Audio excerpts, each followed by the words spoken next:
রাঙ্গুনি উপজেলার সরববাটা ইউনিয়নে অবস্থিত আল্লামা শাহ সুফি হযরত নেসারউল্লাহ শাহ রহমতুল্লাহ আলাইহির ৬১তম উরুস শরীফ অনুষ্ঠিত।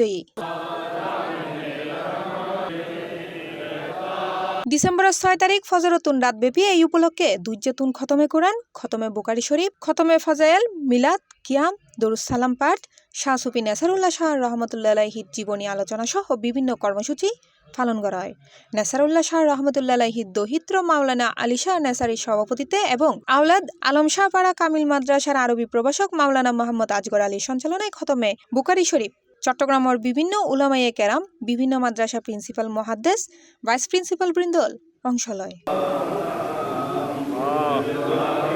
আলোচনাত অংশ লয় জামিয়া আহমদিয়া সুন্নিয়া আলিয়া মাদ্রাসার সাবেক ভাইস প্রিন্সিপাল মুফতি ওসিউর রহমান আল কাদেরী, চট্টগ্রাম সোবাহানিয়া আলিয়া মাদ্রাসার ভাইস প্রিন্সিপাল আল্লামা অধ্যক্ষ জুলফিকার আলী চৌধুরী, রাজনীতিবিদ ও সাবেক ইউপি চেয়ারম্যান ফজলুল কাদের তালুকদার, জামিয়া আহমদিয়া সুন্নিয়া আলিয়া মাদ্রাসার মুহাদ্দিস আল্লামা নূর মাহমুদ আলাউদ্দিন, রাসুলাবাদ মাদ্রাসার প্রিন্সিপাল আনম আহমদ রাজা আল কাদেরী সহ আরো কেউ।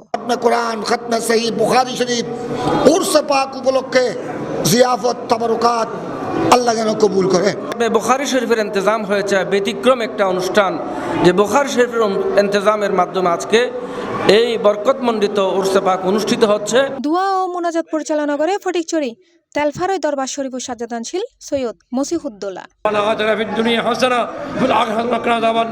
এন্দি উরুস উপলক্ষে হাজার হাজার ভক্ত সমাগম হয় দরবার প্রাঙ্গণত। বর্ণিল সাজে সজ্জিত করা হয় দরবারের এলাকা গান ব্যাগুণরে তবারক বিতরণ শেষে মোনাজাতের মাধ্যমে দেশ জাতির কল্যাণে বিশেষ দোয়া করি অনুষ্ঠানের সমাপ্তি ঘোষণা করা হয়। ওনার রহমত কামনা করছি। ওনার সাথে যারা সম্পৃক্ত, দরবারের সাথে সম্পৃক্ত, দিন রাত ২৪ ঘন্টা তার পক্ষ থেকে ফয়েজ ও করম প্রাপ্ত হচ্ছেন।